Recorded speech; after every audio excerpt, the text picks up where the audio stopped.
नमस्कार दोस्तों, योग हमारे प्राचीन भारत के जीवन शैली का एक अभिन्न अंग है और जब हम 21 जून को इंटरनेशनल डे ऑफ योगा मनाने जा रहे हैं, उस वक्त कई लोगों को पूरी तरह से आज भी पता नहीं है कि योग क्या है, योग के बेनिफिट कौन कौन से हैं, कौन से योग हमें बिगिनर लेवल पे करना चाहिए, योग करते समय कौन सी चीजों का ख्याल रखना चाहिए, 21 जून को ही क्यों ये इंटरनेशनल डे ऑफ योगा मनाया जाता है। इस तरह के कई सवाल आपके मन में आज भी होंगे। तो चलिए आज की यह वीडियो में हमारे प्राचीन भारत के यह अद्भुत योग के बारे में जानने का और उसे सरल भाषा में सीखने का प्रयास करते हैं।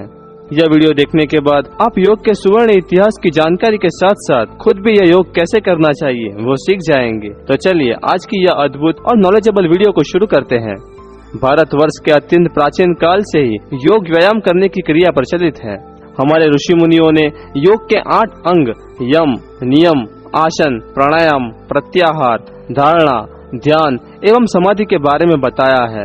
यम और नियम का पालन कर योगासन के आसनों की साधना करने से शरीर के 72,000 नाड़ियों का शुद्धिकरण होता है, स्वास्थ्य में वृद्धि होती है और शरीर में नई ऊर्जा का संचार होता है, जिससे मन हर पल प्रसन्न रहता है।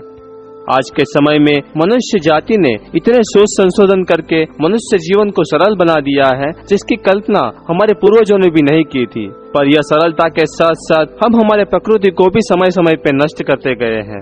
आज के समय में प्रदूषित जल और हवा से हमारा शरीर और हमारा मन भी प्रदूषित हो चुका है। आज भले हम यह मानते हैं कि हमारा जीवन आधुनिक हो चुका है, पर उसमें एक चीज की कमी आज भी है और वो है सुख की कमी। यह प्रदूषित जीवन के कारण आज हमको मेडिसिन का सहारा हर दिन लेना पड़ता है, जैसे कि नींद की गोली या शरीर बीमारी से मुक्त करने की गोली। धन और संपत्ति के मोह के कारण लोग खुद को ही भूल चुके हैं। यह भागदौड़ भरे जीवन से हम हमारे जीवन मूल्यों को नष्ट कर रहे हैं, जिसमें से टेंशन, डिप्रेशन जैसी मानसिक बीमारियों ने जन्म लिया है और उसी में से दूसरे रोगों की उत्पत्ति भी हो रही है। यह अधोगति में से अगर हमें मुक्त होना है तो उसका उपाय भी हमारी प्राचीन सभ्यता में पहले से मौजूद है और वो है योग। हर एक योगासन इतना लाभदायक है कि हम उससे हमारे शरीर को आंतरिक रूप से स्वस्थ और निरोगी आजीवन रख सकते हैं। अगर हम योग सीख ले तो हमारा जीवन निरोगी बन सकता है और हमें कभी भी कोई बीमारी नहीं आएगी। हमें डॉक्टर के यहाँ फिर कभी जाना नहीं पड़ेगा। अगर इतने सारे बेनिफिट्स मिल रहे हैं तो हमें योग सीखना चाहिए। योग का अर्थ एवं महत्व। भारतीय संस्कृति में योग एक आध्यात्मिक क्रिया है जिसमें शरीर, मन और आत्मा का मिलन होता है और वर्षों की अनंत योग साधना से आत्मा और परमात्मा का मिलन होता है। यही योग का अंतिम मूल उद्देश्य है। हमारे प्राचीन धर्म ग्रंथ में कई बार योग का उल्लेख इस तरह से हुआ है। भगवत गीता में भगवान श्री कृष्ण ने एक श्लोक में कहा है, योगः कर्मसु कौशल्यम, अर्थात योग से कर्मों में कुशलता आती है। दूसरे एक श्लोक में कहा गया है कि सिद्धा सिद्धयो समो भूत्वा समत्वम योग उच्यते, अर्थात दुख सुख, लाभ अलाभ, शत्रु मित्रता, शांति और अशांति आदि में सर्वत्र समभाव रखना ही योग है। पतंजलि योग दर्शन के अनुसार मन के विचार को नियंत्रित करना ही योग है। विष्णु पुराण के अनुसार जीवात्मा तथा परमात्मा का पूर्णतया मिलन ही योग है। योग को पूर्णतः समझने के लिए योग के 8 अंग यम, नियम, आसन, प्राणायाम, प्रत्याहार, धारणा, ध्यान एवं समाधि को जानना महत्वपूर्ण है। योग के बताए गए आसन सिर्फ योग का एक अंग मात्र है। जब यह अष्टांग योग का पालन योग में किया जाए तब यह योगासन का सबसे ज्यादा लाभ हमारे शरीर को मिलता है। जब यह अष्टांग योग जीवन में लाया जाए तब मनुष्य सदाचार युक्त जीवन, उत्तम चरित्र का निर्माण जैसे गुणों को अपने में विकसित करता है, जो मनुष्य को उत्तम पुरुष बनाने में सहायता करते हैं। मनुष्य शारीरिक, मानसिक और आध्यात्मिक यह तीनों क्षेत्रों में उन्नति प्राप्त करता है। अष्टांग योग के बारे में डिटेल्स में जानकारी आने वाली वीडियो में हम आपके साथ जरूर शेयर करेंगे। योग का प्रचार और वैश्विक मान्यता। योग का प्रचार प्राचीन समय में भारत से शुरू होकर बौद्ध धर्म के साथ चीन, जापान, तिब्बत, दक्षिण पूर्व एशिया और श्रीलंका में भी फैल गया था और उस समय सारे सभ्य जगत के लोग उससे परिचित थे। पिछले 25 से 30 साल में भारत के योग गुरु बाबा रामदेव ने देश और विदेश में योग का भरपूर प्रचार किया, जिससे भारत के साथ साथ वेस्टर्न कल्चर के लोगों को भी योग का महत्व ज्ञात हुआ और लोग योग करने लगे। सन 2014 में भारत के प्रधानमंत्री श्री नरेंद्र मोदी ने यूनाइटेड नेशन की जनरल असेंबली में 21 जून को इंटरनेशनल डे ऑफ योगा मनाया जाए ये बात रखी और यूएन की जनरल असेंबली ने ये विचार को मान्य रखा और प्रत्येक वर्ष 21 जून को विश्व योग दिवस के रूप में मान्यता दी। इसीलिए अब 2014 से हर साल पूरे विश्व में 21 जून को योग दिन मनाया जाता है। योगासनों के बेनिफिट्स। हर एक योगासन के अलग अपने बेनिफिट है, पर कॉमन बेनिफिट्स शरीर की विकृतियों को दूर कर शरीर को निरोगी रखना है। योगासन से शरीर के आंतरिक अंगों को योग्य एक्सरसाइज मिलती है, जिसके परिणाम स्वरूप शरीर को हम लंबे समय तक स्वस्थ रख सकते हैं। योगासन से शरीर के अंगों में लचकता आने लगती है, जिससे काम करने की क्षमता बढ़ती है। योगासन मन को शांत और एकाग्र करने में सहायता प्रदान करता है, जिससे बुद्धि का विकास होता है।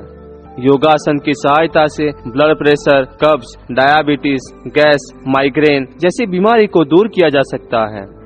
अब कुछ ऐसी बातें जो योग करते समय आपको ध्यान रखनी है। अगर आप घर पे योग शुरू करना चाहते हैं तो ये 5 बातों का विशेष ख्याल रखें। फर्स्ट, आसन करने से पहले लाइट भोजन ही लेना चाहिए। सेकंड, अगर आप बिगिनर हो तो शुरू में 1 या 2 आसन को ही करना चाहिए। फिर जैसे जैसे आपका अभ्यास बढ़े वैसे आप आसनों की संख्या बढ़ा सकते हैं। थर्ड, योगासन के शुरू में और अंत में शवासन करना ही चाहिए। शवासन से मन और शरीर की थकान दूर हो जाती है, जो हमें आसनों के अभ्यास में अति सहायक है। 4, शुरुआत में जो व्यक्ति या योग के आसनों का जानकार हो उसके मार्गदर्शन में ही योगासन करना चाहिए, जिससे आप सही आसन कर पाएंगे। 5, योगासन करते समय मन को शांत रखना है और एकाग्र चित्त रखकर अपनी सांसों पे ही ध्यान केंद्रित करना है।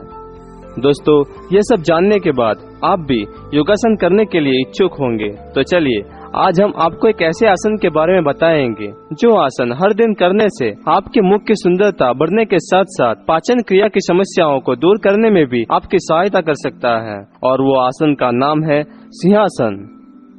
यह आसन करने के लिए अपने दोनों पैरों के घुटने को पीछे की तरफ मोड़े और पैर की एड़ी को पीछे की ओर रख करके जमीन पे बैठ जाइए।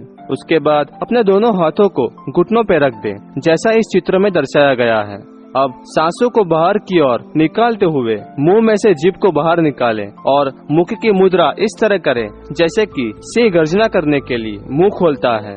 यह करते समय यह बात का ख्याल रखें कि जीभ बाहर निकल जाए, उसके साथ साथ आपकी सांसें भी पूरी तरह से बाहर निकल जानी चाहिए। यह मुद्रा में ही आपकी कमर को बिल्कुल सीधा रखें और अपनी आँखों को पूरी तरह से खोल दें। यह मुद्रा में 6 से 7 सेकंड रहने के बाद वापस जीभ को अंदर ले और साथ साथ सांसों को भी अंदर की ओर ले।